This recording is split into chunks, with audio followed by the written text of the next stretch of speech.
जय हिंद दोस्तों। मैं आज उपराष्ट्रपति के बारे में जिक्र करने जा रहा हूं। जो नए उपराष्ट्रपति का जो चुनाव हुआ है, इसके बारे में आज जिक्र करेंगे हम लोग। इससे जितने भी इम्पोर्टेंट क्वेश्चन बन सकते हैं एग्जाम के दृष्टि से, सभी इम्पोर्टेंट फैक्ट पे हम बात करेंगे। जैसे कि ये उपराष्ट्रपति का जो अनुच्छेद किस किस से रिलेटेड करता है, उसके बारे में जिक्र करने वाले हैं। कौन कौन से उम्मीदवार इसमें खड़े हुए थे, किस पार्टी से खड़े हुए थे, और इस जो चुनाव होता है ये किस पद्धति के द्वारा होता है, कौन सी नियम इसमें अपनाई जाती है, ये सभी चीज जिक्र करेंगे। क्या मूल संविधान में इस जो नियम से जो चुनाव हुआ, क्या यह जिक्र था या नहीं था, इस सभी के फैक्ट के बारे में आज जिक्र करने वाले हैं। तो जो इस उपराष्ट्रपति के चुनाव में जो भाग लिए थे वो दो पार्टी के लिए थे, एक एनडीए और एक इंडिया अलायंस। तो एनडीए की जो तरफ से थे वो सीपी राधाकृष्णन जी थे, और वहीं इंडिया अलायंस के तरफ से जो थे वो सुदर्शन रेड्डी जी थे। इन दोनों के बीच चुनाव हुआ, जो अप्रत्यक्ष रूप से चुनाव होता है। एकल संक्रमणीय अनुपातिक मत पद्धति के द्वारा ये चुनाव किया जाता है। जो ये मूल संविधान में इस चुनाव का प्रावधान नहीं था।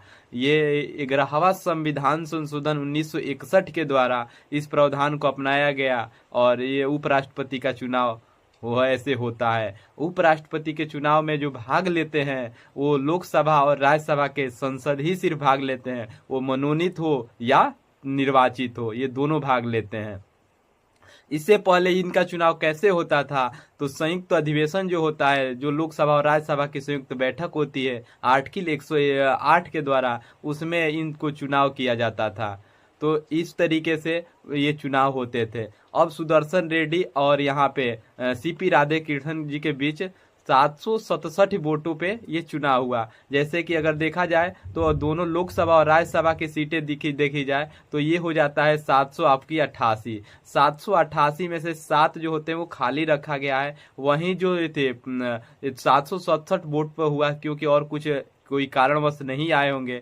767 में से 15 वैध जो वोट हुआ वो अवैध घोषित किया गया, और 752 में से 452 सुदर्शन सीपी राधाकृष्णन जी को मिला, और 300 वोट सुदर्शन रेड्डी जी को मिला, जिसमें 152 वोटों से सीपी राधाकृष्णन जी की जीत हुई। ये 15वें क्रम के उपराष्ट्रपति हैं, और जो चुनाव हुआ वो 17वां क्रम के है। तो आप ये जरूर कमेंट में बताइए कि उपराष्ट्रपति का जो पद है वो किस अनुच्छेद में मिलता है, और यह सभापति के रूप में कार्य करते हैं ये किस अनुच्छेद के द्वारा कार्य करते हैं, और इनका जो पेंशन मिलता है वो उपराष्ट्रपति के रूप में मिलता है या राज्यसभा के सभापति के रूप में मिलता है। जरूर कमेंट में बताइए। धन्यवाद।